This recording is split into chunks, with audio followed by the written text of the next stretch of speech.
नमस्कार, स्वागत है आप सभी का देवभूमि के दंगल में और मैं हूं आपके साथ अक्षया पाठक। और आज बात करेंगे कोरोना योद्धाओं का ये कैसा सम्मान।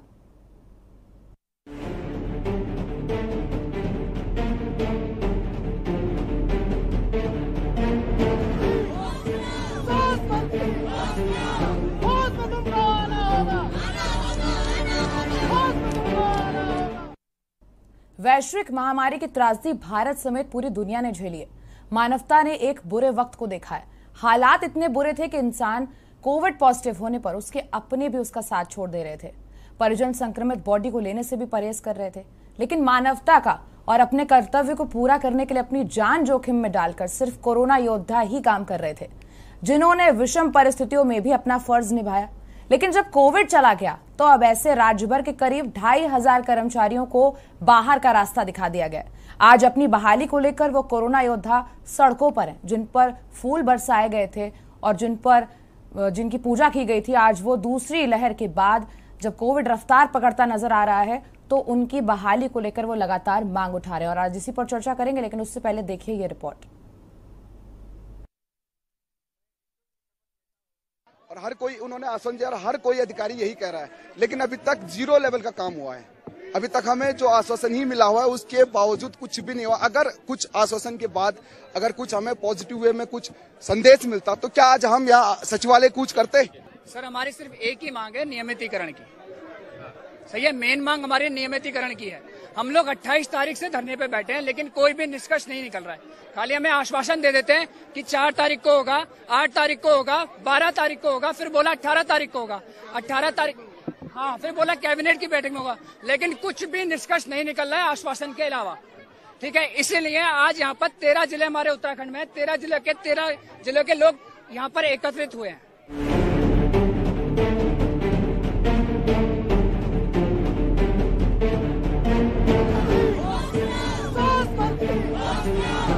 कोविड काल में सरकारी अस्पतालों में अपनी सेवाएं दे रहे आउटसोर्स कर्मचारियों की सेवाएं 31 मार्च को खत्म हो गई थी। तब से ही पीआरडी और उपनल के आउटसोर्स कर्मचारी एक बार फिर बहाली की मांग को लेकर आंदोलनरत हैं। शुक्रवार को अपनी मांगों को लेकर आंदोलनरत स्वास्थ्य कर्मियों ने सचिवालय कूच किया। पुलिस ने प्रदर्शनकारियों को सचिवालय से पहले ही बैरिकेडिंग लगाकर रोक दिया। रोके जाने से आक्रोशित प्रदर्शनकारी सड़क पर ही धरने पर बैठ गए, जिसके बाद सभी ने सरकार के खिलाफ जमकर नारेबाजी की। इसी बीच पीपी किट पहने प्रदर्शन करने वाला एक स्वास्थ्य कर्मी, उसकी तबीयत खराब हो गई और वो बेहोश भी हो गया। जिन लोगों ने कोरोना काल में जब लोग घरों से बाहर नहीं निकल पा रहे थे, उन्होंने अपनी सेवाएं जनता की सेवा में दी। आज आपने उनको बाहर कर दिया, आपका मतलब निकल गया, तो आपने उन बेरोजगारों को सड़कों पर रख दिया। अरे आपने तो अपने 9 संकल्प जो आपने जनता को जाहिर किए थे उसमें रोजगार देने की बात की थी। आपने तो कहा था पहली कैबिनेट में 20,000 लोगों को रोजगार देंगे। अरे तो जो कम से कम रोजगार पे थे उन्हें तो यथावत रखते। अच्छा काम किया, लेकिन वो आपातकाल में लगाए गए थे कि वो उस समय बहुत वैसी स्थितियाँ थी। अब मैंने कहा कि हम 1 हफ्ते में हमारे स्वास्थ्य विभाग में कहाँ कितनी नियुक्तियाँ हो सकती हैं, क्या हो सकता है उनके लिए, और कैबिनेट के लिए एक नोट बनाएंगे और मुझे लगता है कि उनका रास्ता हम जरूर निकालेंगे। हमारे वहाँ से उनकी बातों को ध्यान में लेते हुए, उनकी ज़रूरतों को हम समझते हुए, हमारे अस्पताल की आवश्यकताओं को मानते हुए हमने अपने उच्च अधिकारियों को लिखा है। उच्च अधिकारियों ने शासन स्तर पर लिखा है और माननीय मंत्री जी के पास भी ये बातचीत पहुँच गई है। मुख्यमंत्री जी भी गंभीर हैं और हमें ऐसा आभास मिल रहा है कि जल्द ही आने वाले समय में इनके लिए अच्छा एक रिजल्ट देखने को मिलेगा। इस तरह कांग्रेस भी सरकार पर हमलावर नजर आ रही है। वहीं लगातार आंदोलन करने वाले ये कोरोना योद्धा प्रशासन से गुहार लगा रहे हैं। हालांकि स्वास्थ्य मंत्री ने घोषणा की थी कि इन्हें अन्य जगह पर नियुक्त किया जाएगा, लेकिन अब तक इसे अमली जामा नहीं पहनाया गया है। अब देखना होगा कि राज्य स्वास्थ्य विभाग इनकी कहां और कब नियुक्ति करता है। देहरादून से के न्यूज इंडिया के लिए हिना आजमी की रिपोर्ट।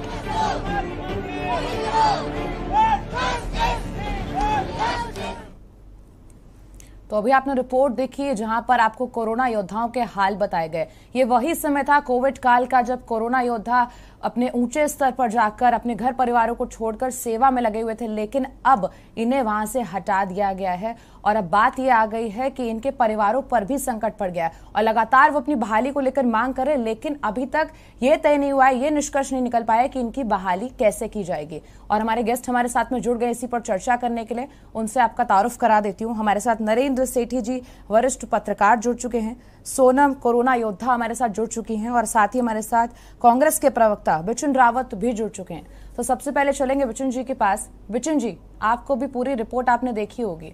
कोरोना योद्धा जिन्होंने अपनी जान जोखिम में डालकर लगातार सेवा की, अपना घर बार छोड़ा। एक टाइम ऐसा था कि जब लोग अपने घर वाले की बॉडी को ही हाथ लगाने में डर रहे थे, लेकिन तब भी ये अपनी ड्यूटी पर डटे रहे और उसके बाद एक ही झटके में इन्हें निकाल दिया गया। क्या यह सरकार की असंवेदनशीलता है?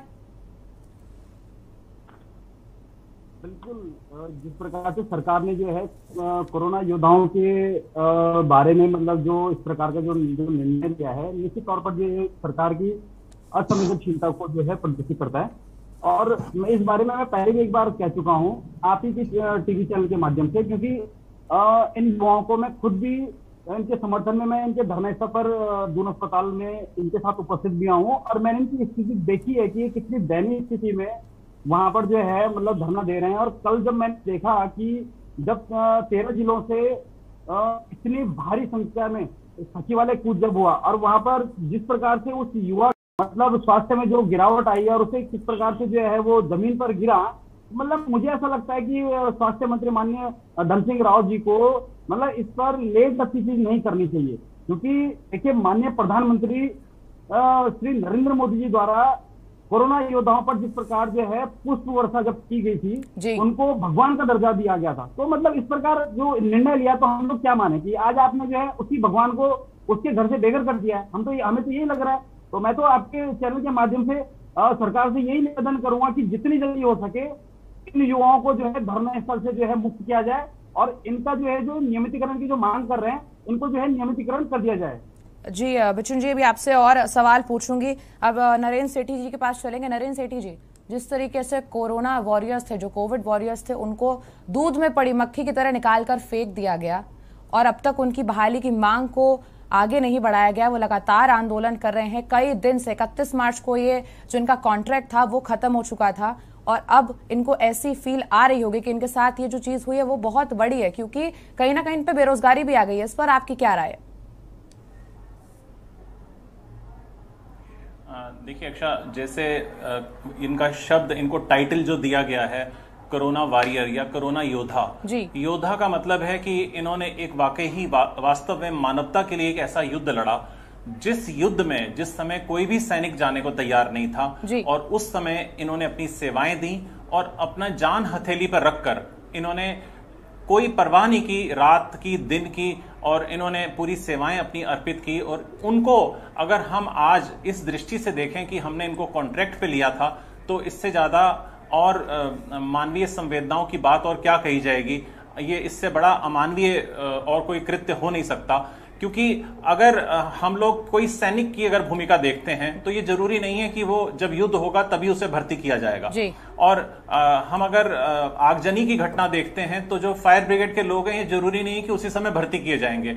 उनको उस 5 साल में एक बार भी आग लगेगी तो उनको 5 साल नियमित रूप से नौकरी में रखा जाता है। तो ये कोरोना योद्धाओं के लिए इस तरीके का जो भेदभाव है ये करना सरकार के स्तर पे बिल्कुल उचित नहीं है। सरकार को मानवीय दृष्टिकोण अपनाते हुए एक बड़े खुले दिल से और बड़े दिल से एक फैसला लेना चाहिए। इनकी संख्या बल भी कोई बहुत ज्यादा नहीं है प्रदेश के स्तर से देखा जाए तो। अगर उसको हम पूरे 13 जनपदों में भाग दे देंगे तो मुश्किल से 50 भी एक जनपद में नहीं आते। तो सरकार को इस पे फैसला लेना चाहिए। जी ठीक बात है, आपकी बात से मैं सहमत हूँ। हमारे साथ कोरोना योद्धा जुड़ी हुई है सोनम। सोनम, सीधा सवाल आपसे, पूरे कोविड काल में आपने अपनी जोखिम में जान डाली, अपने घर परिवार को छोड़ा, दिन रात आप वहां पर ड्यूटी पर रहे और अचानक से एक ही झटके में इस तरीके का फैसला आ गया, तो आपको कहीं ना कहीं गुस्सा आ रहा होगा।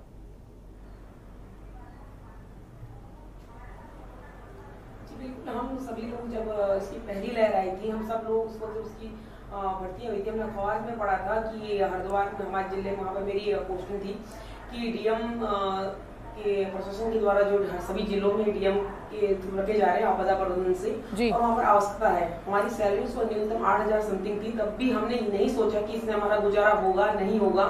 हम लोग आए, हमने इंटरव्यू दिया और फिर अपनी ड्यूटी अपने शिद्दत से निभाई है।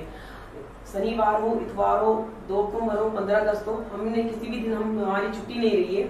और शाम को भी हम 9-9 बजे तक घर गए। जब कोरोना काल था 9-9, 10-10 बजे तक हम काम करते थे और तब घर जाते थे। और आज जब हमें पहुंचे हम, जब कोरोना मुक्त होने जा रहा है भारत, तो हम सभी को, सारे कर्मचारी को, प्रदेश की जितने भी थे लगभग 2,500 से 3,000 तक हैं, उन सभी को कार्य मुक्त कर दिया गया 31 मार्च को।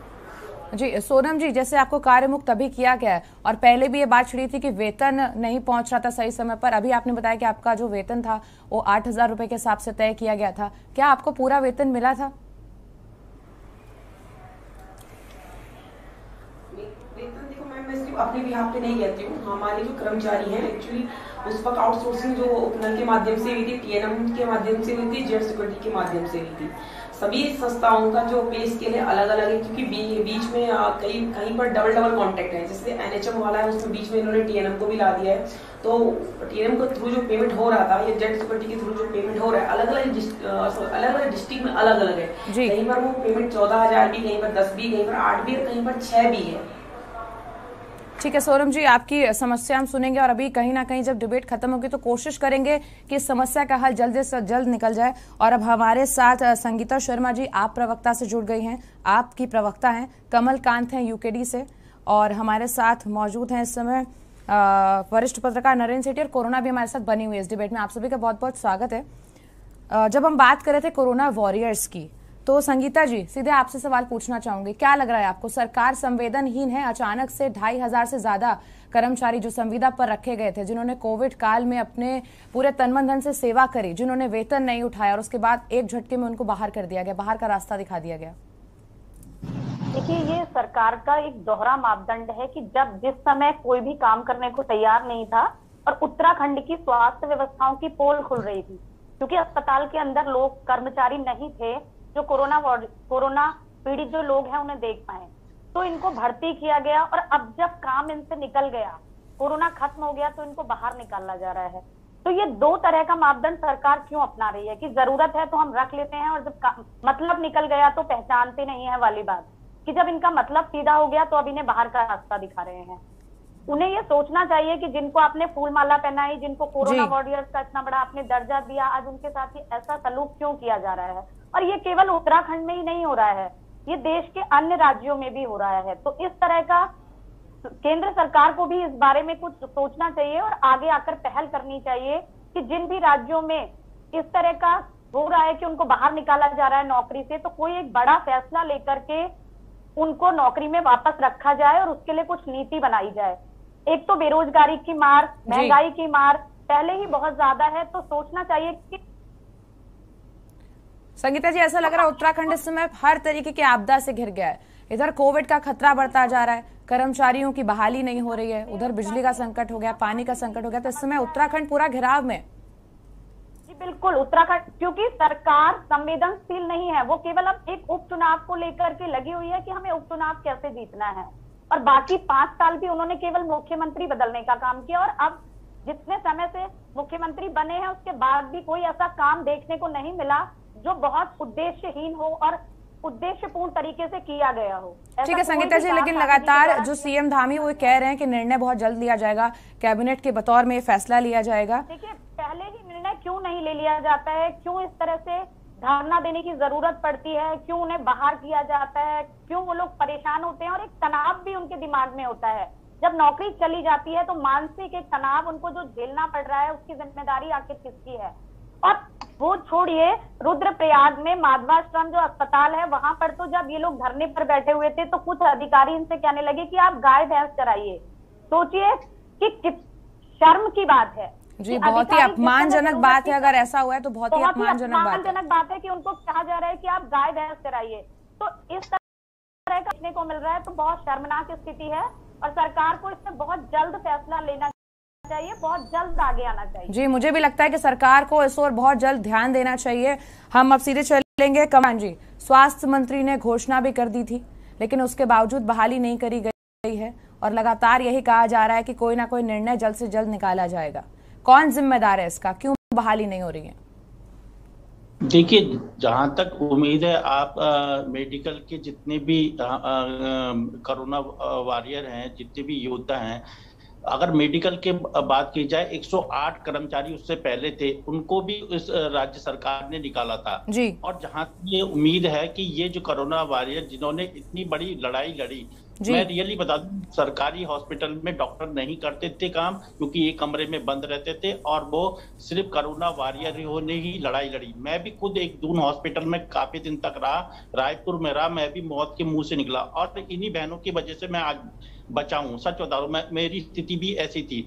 लेकिन ये 2200 कर्मचारी हैं, जिसमें 612 जो कर्मचारी हैं वो दून हॉस्पिटल से हैं और जो इनको जो निकाला जा रहा है, देखिए, एक यूज एंड थ्रो वाली नीति चल रही है और इनको पता है, आपको पता है, ये मार्च में नहीं, ये चाहते तो पहले भी निकाल सकते थे, लेकिन सरकार बहुत चालाक है। उससे पहले पता था चुनाव होना है, चुनाव का कंप्लीट करने के बाद सरकार ने एक रणनीति बनाती है कि चुनाव हो जाएगा, उसके बाद चुनाव होने के बाद की वोट मिल जाएगा और उसके बाद जब चुनाव हुआ, अगर कोरोना जब खत्म हो गया था, उसी टाइम उनका कार्यकाल समाप्त करके निकाल देते हैं, स्पष्ट करके। लेकिन एक सरकार की एक पूरी रणनीति के अनुसार चलती है और इनको निकालना बड़ा ही दुर्भाग्य। जिन्होंने राज्य में इतने युवाओं और पूरे उत्तराखंड के लोगों के जनमानस की सेवा की है, अगर उनको इस बीच में छोड़ना बड़ा ही दुर्भाग्यपूर्ण है। और 622 लोग हैं, उनको राज्य में कहीं ना कहीं तरह से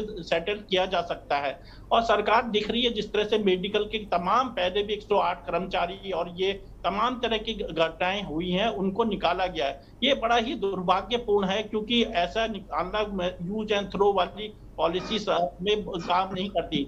जब कोरोना योद्धा की या तो आप श्रेणी में ना रखें तो वो ज्यादा बेटर होता। मैं ये कहता कोरोना योद्धा नहीं है, एक वर्किंग में आए तो आप वो नाम ना जाए, आए थे, काम किया, वो चले गए। और एक कॉन्ट्रैक्ट अगर सरकार ने उस समय किया था तो बोला जरूर होगा कि हम आपको पक्का कर दिया जाएगा, वो भी सरकार ने झूठ बोला होगा और उसको झूठ की सीढ़ी में लाकर और इस तरह से एक भ्रम पैदा करके, मतलब युवाओं को जिस तरह से इनको ज्वाइन करा देना चाहिए था या इनको कुछ समय और तभी दे सकते थे कि क्या, और ये अभी क्यों निकाला गया? मैं कह रहा हूं पहले निकाल देते। तो ये चीज जिस झूठ चला रहे हैं, मैं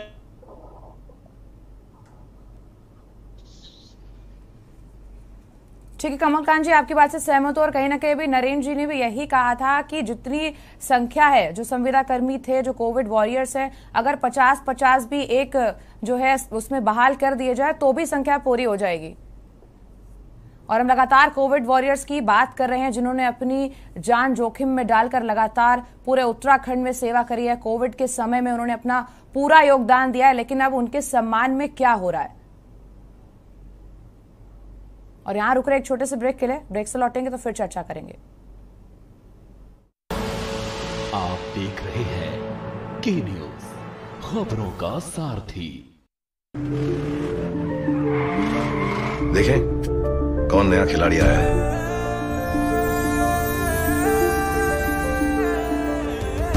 समझा देते हैं, प्यार से समझाएंगे, धीरे धीरे से, वो भी अपनी जुबान में।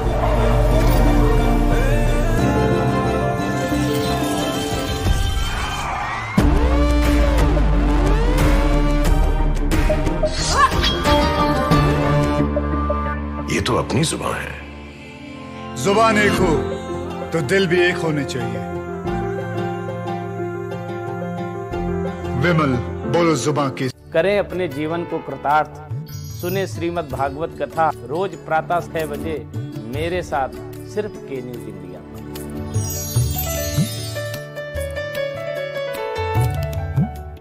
इस कार्यक्रम के प्रायोजक करता है रामा हॉस्पिटल, किफायती एवं बेहतर स्वास्थ्य सेवाएं।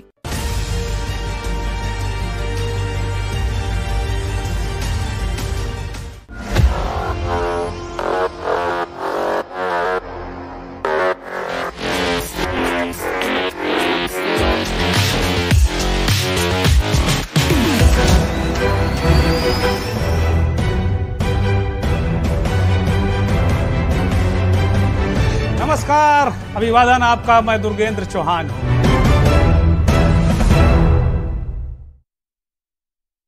सड़क से संसद तक होगा चिंतन, मैं करूंगा राजनीति का समुद्र मंथन। मैं उठाऊंगा आपकी आवाज, सरकार से करूंगा आपके सवाल। सरकार के दावों की होगी पलटा, मैं बताऊंगी आपको खबरों का आंखों देखा हाल। जनता के मुद्दों को उठाते हैं हम, हकीकत से रूबरू करवाते हैं हम।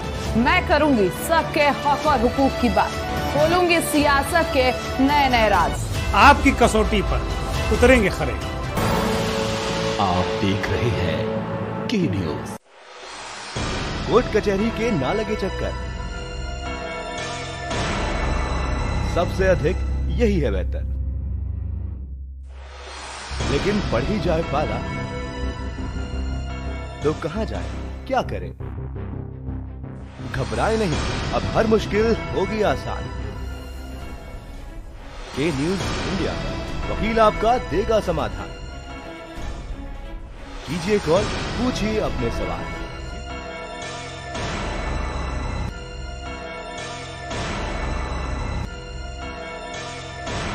वकील आपका हर रविवार दोपहर 3 बजे केवल के न्यूज इंडिया पर। करें अपने जीवन को कृतार्थ, सुने श्रीमद् भागवत कथा रोज प्रातः 6 बजे मेरे साथ सिर्फ के न्यूज इंडिया।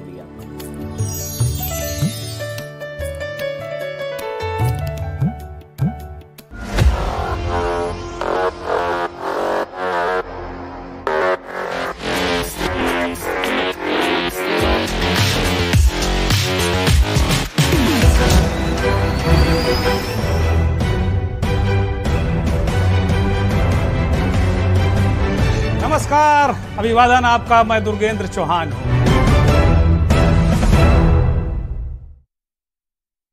करें अपने जीवन को कृतार्थ, सुने श्रीमद् भागवत कथा रोज प्रातः 6 बजे मेरे साथ सिर्फ के न्यूज इंडिया।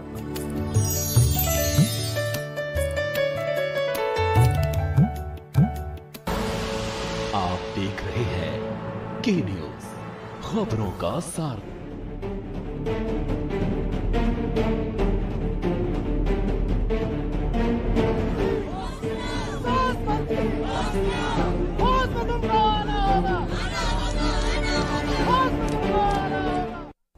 और ब्रेक के बाद आप सभी का स्वागत है। हम बात कर रहे हैं कोरोना योद्धाओं का ये कैसा सम्मान पर, जहां वो अपनी बहाली को लेकर लगातार आंदोलन कर रहे हैं। उन्होंने सचिवालय भी कूच किया, वहां पर पुलिस ने बैरिकेडिंग भी लगा दी और अब तक लगातार उनका आंदोलन चल रहा है, लेकिन उनकी बहाली पर अभी तक कोई निष्कर्ष नहीं निकल पाया। अपनी चर्चा पर अब हम वापस लौटेंगे, अब सीधे नरेंद्र जी के पास चलेंगे। नरेंद्र जी, ऐसा नहीं लगता आपको एक ट्रेंड बन गया है कि संविदा पर सरकारें रख लेती हैं तो कम पैसों में, अच्छी गुणवत्ता में उनसे काम भी करा लो और जब मर्जी आए तो उनको बाहर का रास्ता दिखा दो?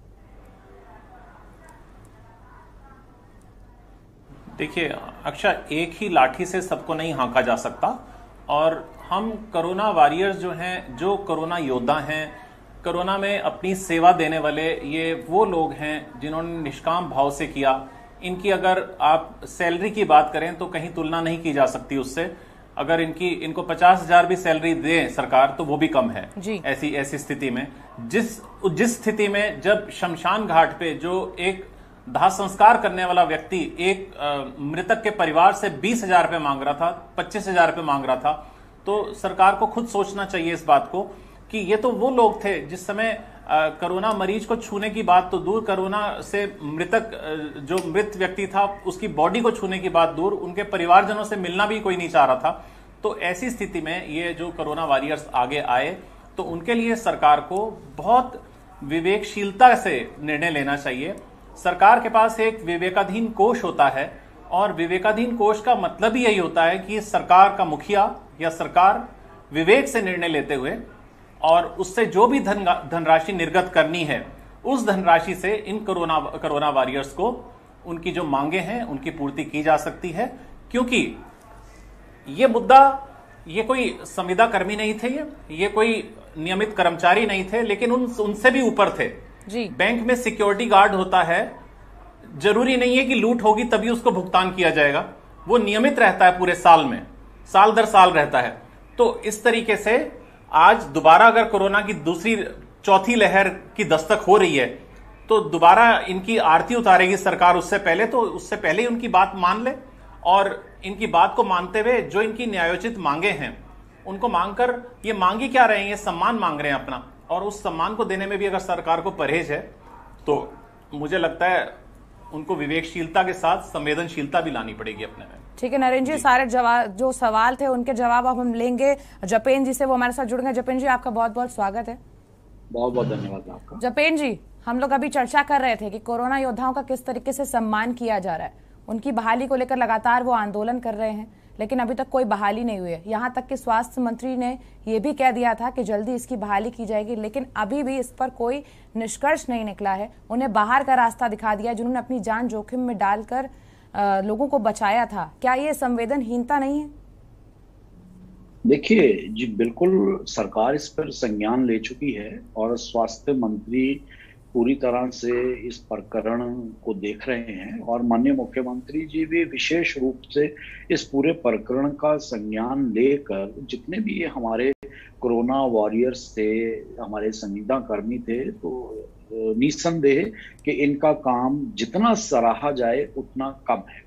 और वहीं दूसरी तरफ के इनके रोजगार के एक रास्ते अख्तियार करने के लिए और इन्हें संविदा कर्मी के रूप में पुनः कोई लाभ मिलते रहें और ये जुड़े रहें, क्योंकि आपदा के समय ऐसे ही लोग, ऐसे ही हमारे जो कर्मी हैं वो निश्चित तौर पर राज्य के अंदर राज्य की स्वास्थ्य सेवाओं का एक सबल बनकर खड़े हो जाते हैं। साथ में ये सरकार जानती है, समझती है और सरकार उसी दृष्टिकोण से काम आगे बढ़ा रही है और ये रास्ते अख्तियार कर रही है कि इन सबको यथावत उसी तरह से जोड़ के इनके लिए क्या बेहतर किया जा सकता है, ये विशेष रूप से माननीय मुख्यमंत्री जी प्रयास कर रहे हैं और हमें लगता है कि बहुत जल्द इन लोगों को एक अच्छे निर्णय से अवगत कराया जाएगा। जपेन जी, आपने इनका एप्रिसिएशन किया, बहुत अच्छी बात है, लेकिन एप्रिसिएशन से कुछ होगा नहीं, कहीं ना कहीं एक निर्णय निकालना पड़ेगा, क्योंकि रोजी रोटी का भी सवाल है। ये वो लोग हैं जिनके घर में माँ है, बहनें हैं, बच्चे हैं, उनको फीस भरनी है, उनको घर का राशन चलाना है। और अगर आप ये कह रहे हैं कि सरकार निर्णय लेगी, बहुत ही जल्दी इस पर चर्चा भी होने वाली है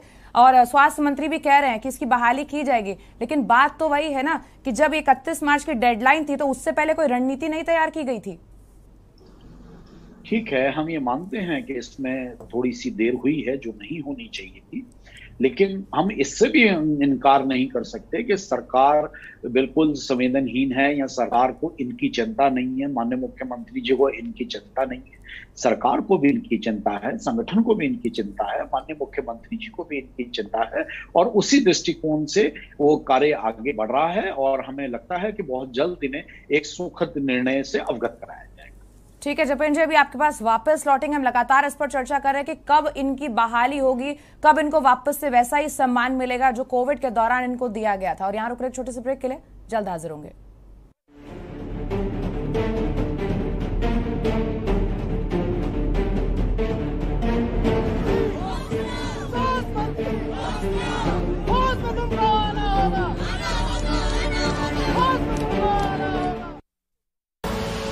आप देख रहे हैं के न्यूज, खबरों का सारथी। गोल्डी हिंग का तड़का लगे तो सभी दबा के खाते हैं। गोल्डी हिंग, कण कण में जान।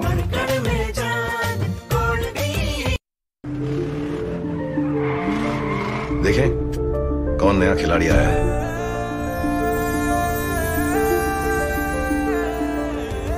समझा देते हैं, प्यार से समझाएंगे, धीरे धीरे से, वो भी अपनी जुबान में।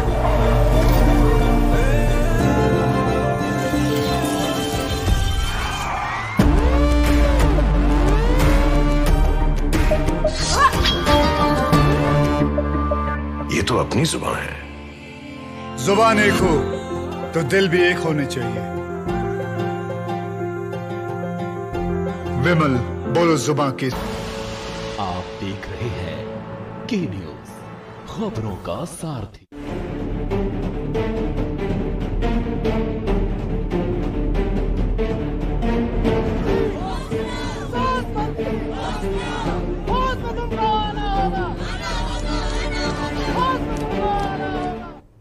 ब्रेक के बाद आप सभी का स्वागत है। वापस से अपनी चर्चा की ओर जाएंगे और अब सीधे सोनम के पास चलेंगे।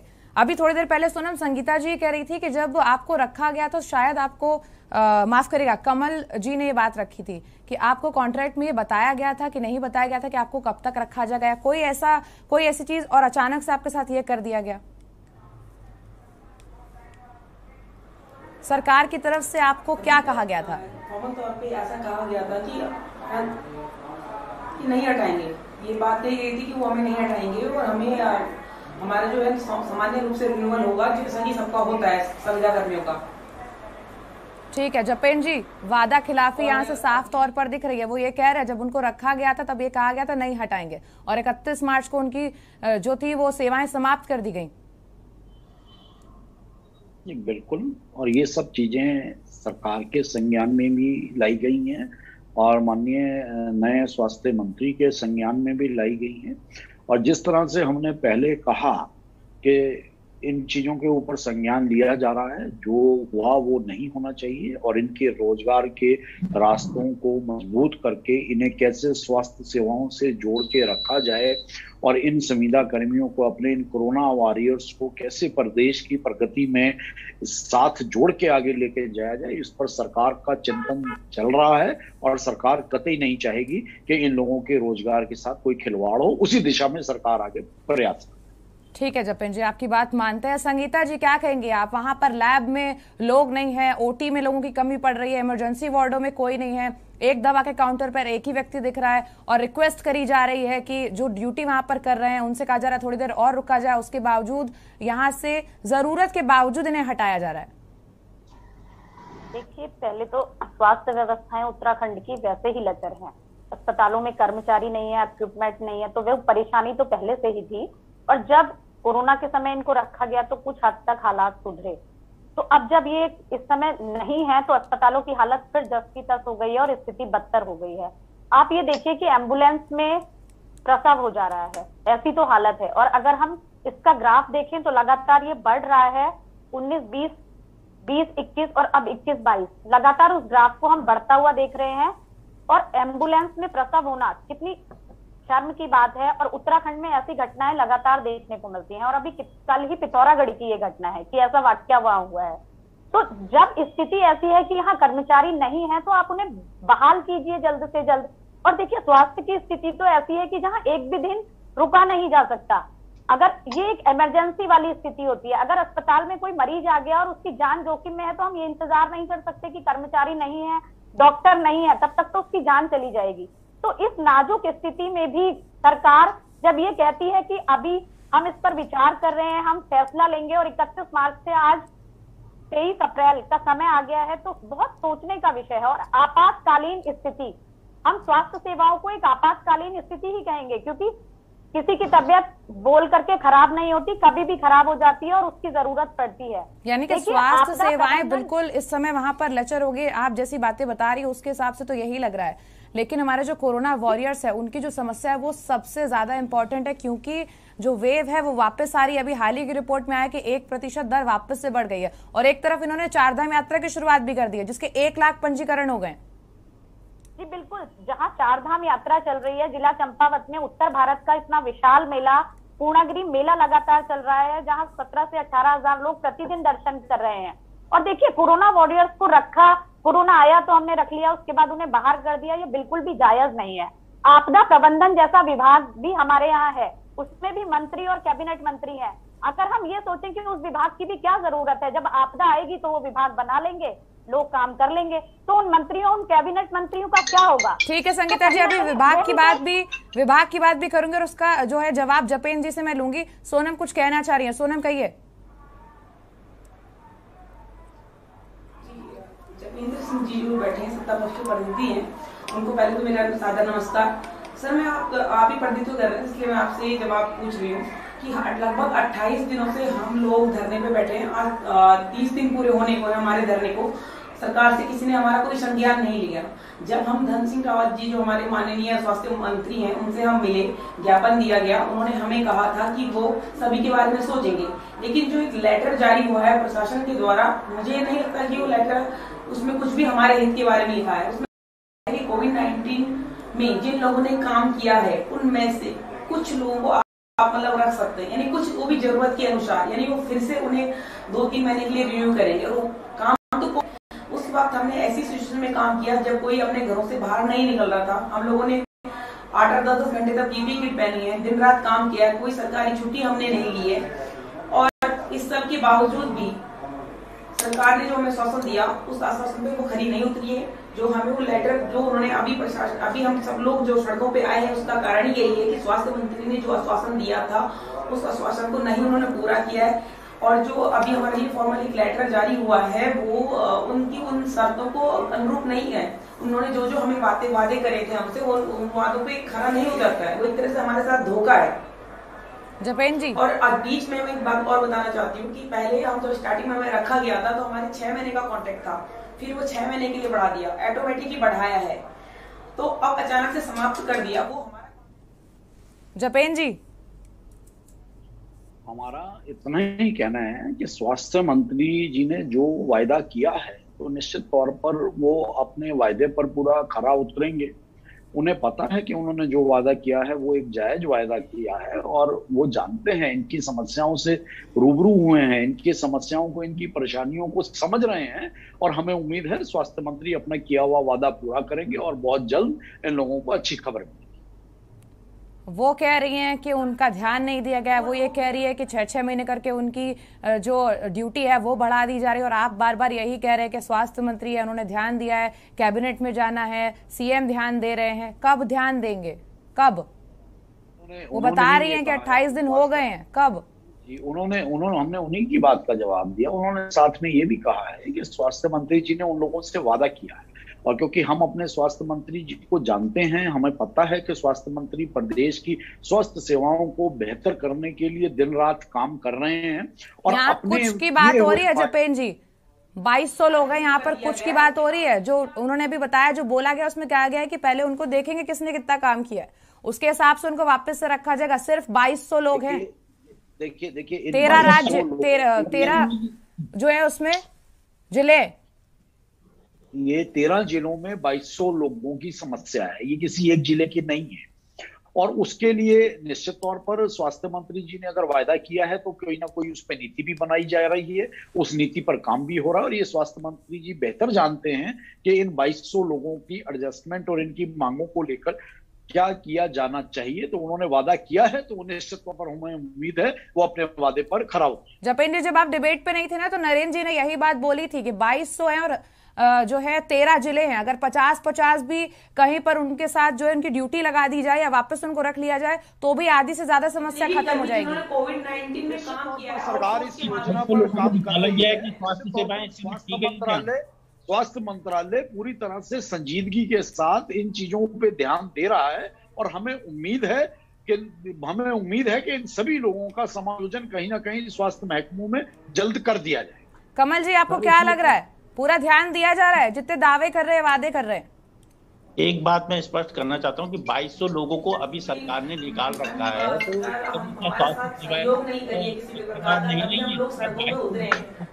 नहीं है। सोनम जी, अभी आपके पास आएंगे। सरकार क्या मतलब क्या कहना चाहती है? अगर 2200 लोगों वहां वर्किंग की जरूरत है तो फिर उनको निकाल दिया, फिर एकदम 2200 लोगों से क्या स्थिति चरमराई नहीं होगी? अगर आपको निकालना था तो आप क्या कहते हैं, चुनाव से पहले निकाल देते। आप ये तो निकल चुनाव के बाद आपने निकाला। और मुझे पता है 108 कर्मचारियों के साथ ऐसा होता है ना, जब चुनाव होते हैं तो सबको ही साधना होता है। नहीं, चुनाव होता है। दूसरा 108 कर्मचारी जो थे उनके तो हाथ पैर तोड़े गए थे जब उन्होंने धरना दिया था। 1-2 के तो हाथ पैर टूटे थे जब धरने में लड़ाई हुई थी। कितनी महंगा, किसी का सिर फूटा था, किसी के इतने स्वास्थ्य कर्मचारी थे। तो क्या उधर हुआ था, उनसे जरा पूछ सकते हैं क्या स्थिति हुई थी। 750 लोगों को निकालते दिया था और 3 महीने तक वो रहे। मैं भी वहां पर रहता था तो मैंने देखा है इस तरह की परेशानियां उत्पन्न हुई है।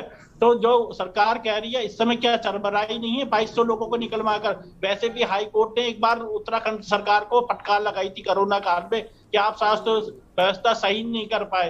तो उत्तराखंड में तो स्वास्थ्य सेवाओं को लेकर वैसे भी फटकार है उत्तराखंड सरकार को, और वो मुझे नहीं लगता कुछ कर पाएगी। अगर करती है, जैसे हमारे कुंवर जपेंद्र भाई जी कह रहे हैं कि हम सरकार उनको रखेगी, तो मैं बहुत अच्छी बात कहता हूँ, उनका स्वागत करता हूँ अगर वो रखती है। लेकिन अगर वो चैनल पर झूठ बोलते हैं तो फिर हमें सोचना पड़ेगा।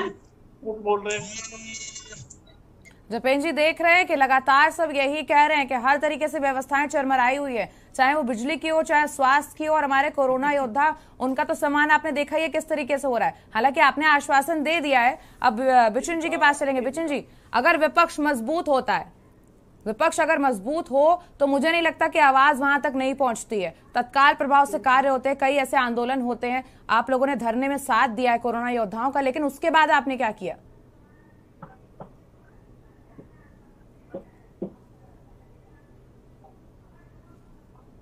बिचिन जी। जी, मैं अक्षय जी, पहले तो मैं 2 मिनट इसलिए लेना चाहूंगा कि पिछली बार जब मैं डिबेट में आया था तो समय की कमी के चलते मैं अपने बिंदु नहीं रख पाया था। आज जिस मैटर पर हम लोग बैठे हैं, इस मैटर पर तो बहुत देर से हम लोगों की जो है चर्चाएं हो ही रही हैं। मैं अपने बड़े भाई जपेंद्र सिंह जी से मतलब अनुरोध करूंगा कि इस चैनल के माध्यम से, डिबेट के माध्यम से 2 बिंदुओं पर मैं सरकार का ध्यान आकर्षित करना चाहूंगा। एक जो है प्रमुख मुद्दा यूपीसीएल पिटकुल का एक विवादित मुद्दा सुलझा था दिसंबर में, जिसका शासन जारी हुआ था, लेकिन तानाशाही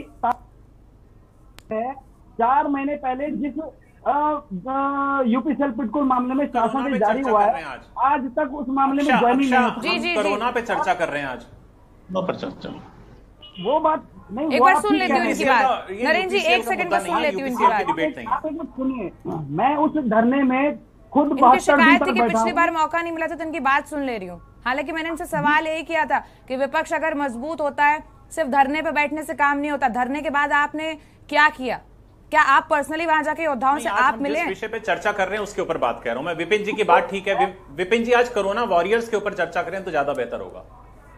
विपिन जी, आपसे भी सवाल मेरा यही था कि धरने के बाद आपने क्या किया? सिर्फ धरना देने से काम हो जाएगा? कोरोना योद्धाओं के लिए आप वहां साथ में खड़े होकर धरना दे देंगे, उससे काम हो जाएगा? मैंने उन सब लोगों को सबसे पहले यही सलाह किया कि आप लोग जो है सब लोग मिलकर ये लड़ाई लड़ें, क्योंकि अगर आप जो है 13 जिलों की अलग अलग टुकड़े में अगर आप लड़ाई लड़ेंगे तो इस प्रकार से सरकार तक उठ गया है। और आज जो है बड़े भाई जपेंद्र सिंह जी ने जब बोला है कि सरकार इस पर संज्ञान ले रही है, निश्चित तौर पर आप इस चैनल के माध्यम से आज जो आश्वस्त करके जा रहे हैं कि माननीय स्वास्थ्य मंत्री धन सिंह रावत जी इस पर संज्ञान ले रहे हैं, तो हम देखेंगे कि आने वाले कितने समय में अभी आप जो है कोरोना योद्धाओं का सम्मान करते हैं और किस प्रकार जो है इस पर। ठीक है बिचिन जी, वो देखने वाली बात हो गई, लेकिन विपक्ष का धरने के अलावा भी और भी काम है जो वो कर सकते हैं। आप विपक्षी पार्टी है। नरेंद्र जी के पास चलेंगे। नरेंद्र जी, ये सारी चर्चा चल रही है, आपने भी यही सुनी, दोबारा से कि सरकार फिर क्या करेगी? अगर इन्होंने अपना आंदोलन ऐसे ही जारी रखते हुए बहाली होने के बाद भी अगर ये कह दे कि हमें नहीं करना है अब क्योंकि इन्हें वो सम्मान नहीं मिला, फिर क्या होगा? देखिए, माना अक्षय कि इनका जो कोरोना योद्धा हैं, जो कोरोना वॉरियर्स हैं, ये जितनी जो प्रश्नगत जितने भी इस समय कर्मी हैं जी, माना कि ये नियमित नियुक्ति के परिधि में नहीं आते मानकों के अनुरूप, और शासन में नियुक्ति के जो मानक हैं उनके अनुरूप ये फिट नहीं बैठते, लेकिन सरकार के पास एक कार्य होता है, विवेकाधीन कोष होता है। सरकार विवेकाधीन निर्णय ले सकती है। सरकार चाहे तो अब उत्तराखंड की सरकार ने जो ये मशहूर लोग गायक हैं, गीतकार हैं, कैलाश खेर, इन्होंने यहां गाना गाया और उनको करोड़ों रुपए भुगतान हुआ। जो एक गीत गाने वाले गायक को अगर सरकार करोड़ों रुपए भुगतान कर सकती है, तो यहां तो कोरोना वॉरियर्स जिन्होंने कई हजारों लोगों की जान बचाई और जो दिवंगत हो गए, जिनके घर में मातमी माहौल था और पूरे प्रदेश में, देश में, तो उस बीच में जो लोग उन लोगों के बीच में थे, तो उनके प्रति हम इतने ज्यादा कैसे संवेदनशील नहीं हो सकते?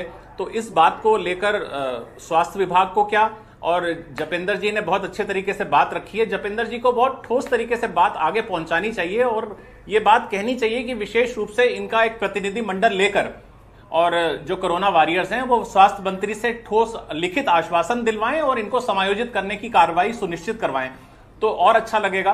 संगीता जी ने कितनी मानवीय बातें कही हैं और उन बातों को अगर सब निचोड़ डाल के अगर हम अपनी बात को आगे पहुंचाते हैं तो तो मुझे लगता है कि आज की हमारी डिबेट भी सार्थक होगी और जो जितने कोरोना वॉरियर्स हैं जो इस समय आस की दृष्टि से बैठे हैं, सरकार की तरफ देख रहे हैं, तो मुझे लगता है उनकी मांगे भी पूरी हो जाएंगी। जी ठीक है नरेश जी, आपने ठीक बात बोली। अब फटाफट से मैं संगीता से चाहती हूँ, संगीता जी इस डिबेट का एक निष्कर्ष निकलना चाहिए, अपना एक सुधार जो आप सुझाव देंगी वो शायद अमल कर लिया जाएगा, तो एक अपना अच्छा सुझाव दीजिए जो कोरोना वॉरियर्स के लिए बेहतर साबित हो।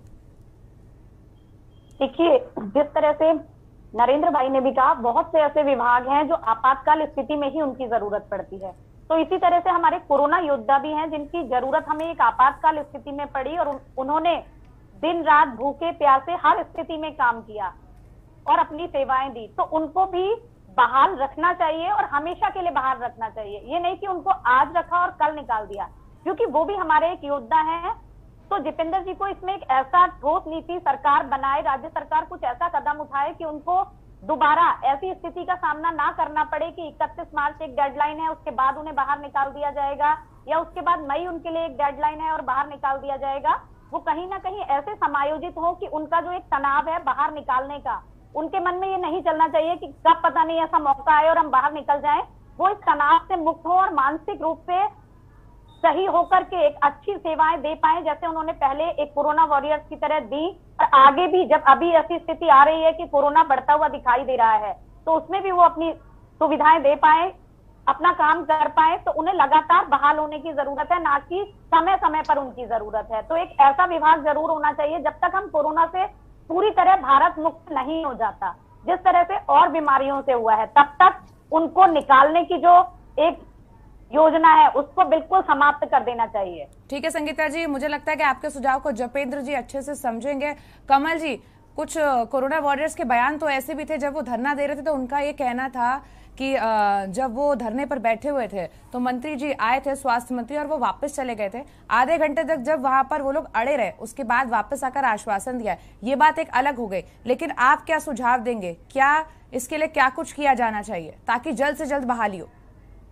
देखिए, मंत्री जी के वो उन्होंने क्या जवाब दिया, उस समय क्या परिस्थिति थी, उस समय क्या बोलते हैं, क्योंकि उस समय परिस्थिति के अनुसार मंत्री जी चलते हैं। जैसे परिस्थिति देखी होगी, उन्होंने बोल दिया कि हम कर देंगे। लेकिन अभी तक जैसे हमारे सामने बीजेपी की प्रवक्ता जपेंद्र जी हैं, उन्होंने बोला कि हम पूर्णतः इनको कहीं ना कहीं समायोजित करने का प्रयास करेंगे और पूरा आश्वासन दे रहे हैं स्पष्ट रूप से। ये बहुत बड़ी बात है। अगर आपको टीवी डिबेट में इसको चलाना चाहिए, कि हाईलाइट करने चाहिए कि उन्होंने प्रवक्ता जी ने पूरा आश्वासन दिया है कि वो उनको समायोजित कर लेते तो बहुत अच्छी बात है। मैं उनका पूरा सम्मान करता हूँ और बहुत बढ़िया बात कही है उन्होंने, और कर लेंगे मैं समझता हूँ। अगर नहीं करते तो ये बड़ा सोचने का विषय है, उनकी बातों पर फिर कितना विश्वास किया जाता है। जहां तक है, जिन कोरोना योद्धाओं ने जिस तरह की लड़ाई लड़ी, बिना सुविधाएं नहीं होकर, और इस समय जिस तरह से वो पीपी किट को लेकर वहाँ सड़कों में है, तरह धरने पर रहते हैं, जो कि आप रूम में ही आप पीपी किट पहन लेते तो सांस लेना बड़ा मुश्किल होता है। तो इस तरह से धरना दे रहे हैं, तो सरकार को भी सोचना चाहिए कि तुरंत कोई कार्रवाई करे और उनके समाधान निकाले। जी कमल जी, बहुत सख्त जरूरत है कि इस समय कोरोना योद्धाओं को जो सम्मान पहले मिला था वो वापस लिया जाए। एक ब्रेक के लिए रुक रहे हैं, जब ब्रेक के बाद लौटेंगे तो बाकी लोगों की भी राय लेंगे। यहाँ रुक रहे एक छोटे से ब्रेक के लिए, जल्द हाजिर होंगे।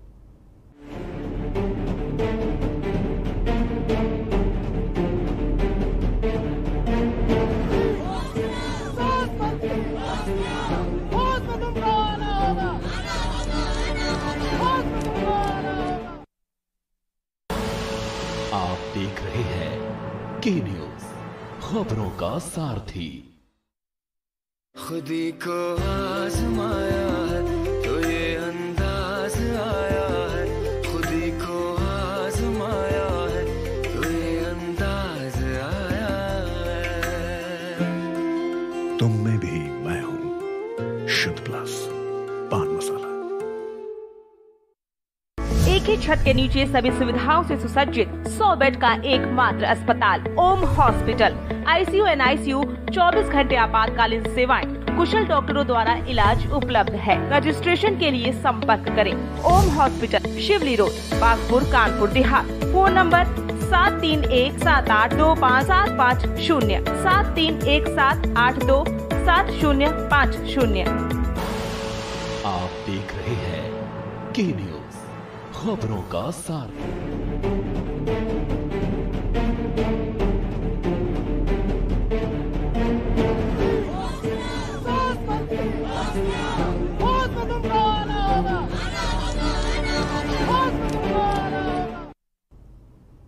और ब्रेक के बाद आप सभी का स्वागत है। अपनी चर्चा दोबारा से शुरू करेंगे, जहां पर हम बिशन जी से इस बार राय लेंगे। बिशन जी, आप एक सुझाव दीजिए जो सार्थक हो, कोरोना योद्धाओं के लिए सार्थक हो, क्योंकि लगातार कोरोना योद्धा संघर्ष कर रहे हैं, आंदोलन कर रहे हैं और अभी तक उनकी बहाली नहीं करी गई है। मुझे तो यही लगता है कि देखिए, मैं एक बार पहले भी बोल चुका था कि भगवान ना करे अब ये स्थिति अब आई है। ठीक सुनने में आ रहा है कि कोरोना की चौथी लहर कहीं दस्तक देने जा रही है। भगवान ना करे ऐसा हो, लेकिन एक तरफ चारधाम यात्रा अभी सुचारू रूप से शुरू होने वाली है और इस वक्त अगर उन्हीं कोरोना योद्धाओं की अगर सरकार को, जनता को अगर पुनः जरूरत पड़ती है और इस स्थिति में अगर वो बॉयकॉट कर देते हैं, वही मैंने अभी बोला था कि कर देंगे तब स्थिति क्या होगी, आप ये सोचिए। बिल्कुल, तो मतलब आप ये देखिए, अगर वो बॉयकॉट कर देते हैं तो उस स्थिति में सरकार के पास जो है स्वास्थ्य सुविधाओं को लेकर क्या विकल्प रहेगा, ये बहुत बड़ी चिंता का विषय है। ठीक है, आपसे सुझाव मांगा है कि किस तरीके से बहाली की जाएगी। बिल्कुल, सरकार को एक नोट ऐसा तैयार करना चाहिए कि जितने कोरोना योद्धाओं को सरकार के माध्यम से पहले सेवाएं दी गई थी, उनको पुनः, बल्कि उन्होंने तो ये मांग रखी है, हमें हमारी तनख्वाह मत बढ़ाइए आप, लेकिन हमें नियमितीकरण कर दीजिए आप हमें। ठीक है, सोनम, सरकार आपका सुझाव जपेंद्र जी सुन रहे हैं। सोनम, आपसे एक आखिरी सवाल लेना चाहूंगी। बहाली अभी तक हुई नहीं है, लगातार मांगे हो रही है, रोजी रोटी भी छिन चुकी है कहीं ना कहीं, और वो सम्मान वापस चला गया है। इस सम्मान के लिए आप लोग लगातार संघर्ष कर रहे हैं। आपसे जो अभी की सरकार है, इनमें से किसी ने आपके हाल जानने की कोशिश करी, आपसे बात करने की कोशिश करी खुद से आकर? आप तो शिकायतें लेके गए, आंदोलन कर रहे हैं, क्या इनमें से किसी ने जानना चाहा कि आपके साथ क्या हो रहा है? जी सोनम जी, सत्ताधारी पार्टी के बारे में बात करें तो नहीं, अभी हमसे ऐसा कोई भी किसी तरह का, केवल आश्वासन ही हमें दिया गया है और आश्वासन पे आश्वासन दिया जा रहा है। लेकिन अब हमको आश्वासन नहीं चाहिए, हम चाहते हैं कि लिखित रूप में या फिर स्वास्थ्य सचिव हो या फिर हमारे सीएम हो, चाहे वो मुख्यमंत्री हो चाहे स्वास्थ्य मंत्री हो, वो अब सिर्फ ऑर्डर जारी करें हमको नियमित करने के लिए और हमारी जो मांगे हैं उन्हें पूरा करने के लिए, क्योंकि आश्वासन से पूरा महीना ही हमारा आश्वासन पे निकल गया है। जी जपेंद्र जी, आपने सबके सुझाव सुने होंगे, आपने सोचा होगा कि किस तरीके से इसको अमली जामा भी पहनाया जा सके, क्योंकि लगातार आदेश तो होते हैं लेकिन उसके बाद कुछ नहीं होता। और यहाँ तक कि ये भी है कि विभाग के जो अधिकारी है वो धमकाते कि नौकरी से निकाल दिए जाएंगे, तब की बात है जब वो लोग अपनी तनख्वाह मांग रहे थे। और उसके बाद तो खैर अब जो स्थिति है वो तो आपको भी पता ही है कि क्या हो गया है। अब या तो आप आश्वासन दीजिए या बताइए किस तरीके से आप बहाली करेंगे। देखिए, जहां तक आश्वासन की बात है वो स्वास्थ्य मंत्री दे चुके हैं। उन्होंने वादा किया है कि निश्चित तौर पर इनके इस जो मामला चल रहा है इसका सलूशन जल्द से जल्द वो निकालेंगे। और जहां तक हम लोग बैठते हैं आते हैं तो हम लोगों का भी ये प्रयास रहता है कि अब जैसे ये प्रकरण है तो हम जैसे लोग भी व्यक्तिगत रूप से सरकार के साथ, मंत्रालय के साथ एक समन्वय बनाकर ये प्रयास करते हैं कि जल्द से जल्द इनकी इस समस्या का समाधान हो जाए। सरकार संजीदा है, माननीय मुख्यमंत्री जी संजीदा हैं, स्वास्थ्य मंत्री जी ने वादा कर दिया है, उनके किए हुए वादे को जल्दी पूरा हो और इनकी आवाज बनकर हम भी उन्हें समय समय पर जल्दी ये प्रक्रिया चालू हो और जल्दी इन लोगों को राहत मिले। ये सब हम लोग प्रयास कर सकते हैं और इन्हीं कामों के लिए सरकार चुनी जाती है। और हम इतना भरोसा देना चाहेंगे कि भारतीय जनता पार्टी की वर्तमान सरकार जनता द्वारा चुनी हुई जनता की सरकार है। ठीक है, थोड़ी परेशानी हुई, उसके लिए हम सब लोगों को खेद है, लेकिन जल्दी ही इनके हल तलाश कर इन सब लोगों के चेहरे पर मुस्कुराहट और खुशी नजर आए, ऐसा प्रयास भारतीय जनता पार्टी की वर्तमान सरकार कर रही है। जपेंद्र जी, एक और छोटी सी चीज है, एनएचएम की भर्ती जब होती है तो इनको प्राथमिकता क्यों नहीं दी जा रही है? मान लीजिए अगर इनको हटा भी दिया गया है, ठीक है, लेकिन बाहर की जगहों, अन्य जगहों से आप वहां की भर्तियां भर रहे हैं, एनएचएम में क्यों प्राथमिकता नहीं दी जा रही? इसके लिए आपने कोई कदम उठाए? देखिए ये एक पॉलिसी मैटर है और निश्चित तौर पर अगर पॉलिसी की कोई खामी है तो उन्हें सुधारने के लिए ये मंत्रालय उस पर काम करेगा, अधिकारी उस पर काम करेंगे। तो जहां पॉलिसी इश्यूज आ जाते हैं तो पॉलिसी इश्यूज के ऊपर यहाँ बोलना हमारे द्वारा, लेकिन हाँ निसंदेह ये प्रयास किए जा सकते हैं कि जल्दी ही उन पॉलिसीज में सुधार कर उन्हें उस प्रारूप में लाया जाए कि जिससे आने वाले समय में इस तरह की परेशानियां ना आए। और कमल जी, पॉलिसी की बात हो रही है यहाँ पर, मैंने उनको एक बात बताई कि एनएचएम की भर्ती में कम से कम उनको प्राथमिकता दे दी जाए तो हो सकता है थोड़ी सी समस्या का निवारण हो जाएगा। लेकिन वो कह रहे हैं ये पॉलिसी के तहत है, तो सरकार को तो ये देखना पड़ेगा ना कि उनकी जनता परेशान है। नहीं, वो तो बात आपकी सही है, उसमें काफी सुविधाएं दी जा सकती है, लेकिन वो उस प्रारूप के अनुसार वो उसमें सेट होते हैं कि नहीं, ये भी देखना पड़ेगा। क्योंकि अगर उसके अनुसार वो सेट होते हैं NHM के अनुसार तो उनको सहूलियत दी जा सकती है, लेकिन नहीं होते तो वो उसके क्या प्रावधान है उसको भी देखना पड़ेगा। दूसरा, जहां तक इनके अभी तक की है, जैसे जपेंद्र जी खुद बोल रहे हैं कि उनको रख दिया जाएगा, तो मुझे तो बड़ी अच्छी बात लग रही। इससे बढ़िया बात क्या होगी अगर रख लेते हैं, यह तो बहुत ही बढ़िया, इसमें फिर डिबेट का कोई मतलब ही नहीं रह जाता। लेकिन इतने समय तक भी रहना उनका एक बड़ा दुर्भाग्यपूर्ण है, क्योंकि कोरोना योद्धाओं ने जो जपेंद्र जी ने कह दिया है, लेकिन अगर नहीं रखेगा तो यही डिबेट दोबारा होगी और उसी जो वर्डिक्ट जपेंद्र जी ने दिया था उसी के साथ होगी। नरेंद्र जी, आप वरिष्ठ पत्रकार हैं, आपने हर चीज जमीनी तौर पर देखी है। मैंने अभी NHM भर्ती की बात करी, इनके लिए बहुत जरूरी है इनका सम्मान वापस आए। जी जी, देखिए अक्षय जी, मैं तो लबालब सिर्फ एक बात कहूंगा कि माना कि भारतीय जनता पार्टी एक मिशन है कि वो कांग्रेस मुक्त भारत चाहती है जी, लेकिन कोरोना वॉरियर मुक्त समाज की कल्पना नहीं की जा सकती। इसके ऊपर बहुत संवेदनशील होकर उनको सोचना चाहिए और आश्वासनों का जितना पुलिंदा है उसको एक किनारे बहा दें और व्यवहारिक तौर पर, धरातली तौर पर जो संभव हो उसको अमली जामा पहनाकर और इनकी मांगों को पूरा करें। ठीक है जपेंद्र जी, मुझे लगता है कि अब जो डिबेट थी उसका एक निष्कर्ष निकलकर सामने आया है। सबने अपने अपने सुझाव दिए हैं कि किस तरीके से बहाली हो सकती है। आपने भी अभी ऑन एयर आश्वासन दिया है कि इनकी बहाली कर दी जाएगी, तो उम्मीद है कि आप वहां तक ये बात पहुंचाएंगे, क्योंकि हो सकता है कोरोना योद्धा वहां तक ये बात ना पहुंचा रहे, क्योंकि आप ही की सरकार है। तो उम्मीद है कि आप जल्द से जल्द इस पर निर्णय लेंगे और इसका एक निष्कर्ष सामने निकल कर आएगा। व्यक्तिगत रूप से जितना हो सकेगा उससे बढ़कर इनके लिए प्रयास करेंगे और हमें उम्मीद है कि सरकार और हमारे स्वास्थ्य मंत्री हमारे कहने से पहले ही इसका संज्ञान लेकर इनके लिए रास्ता तैयार। ठीक है, उम्मीद है कि इसका कुछ ना कुछ निष्कर्ष निकलेगा। आप सभी गेस्टों का बहुत बहुत शुक्रिया हमसे जुड़ने के लिए, इस पर चर्चा करने के लिए। तो अभी मैं बात करी कि कोरोना को सम्मान कैसे दिलाया जाए, इस पर जल्द ही कोई ना कोई निष्कर्ष जरूर निकल कर आएगा। फिलहाल देवभूमि के दंगल में मेरे साथ इतना ही। आगे की खबरों के लिए बने रहिएगा के न्यूज इंडिया के साथ। नमस्कार।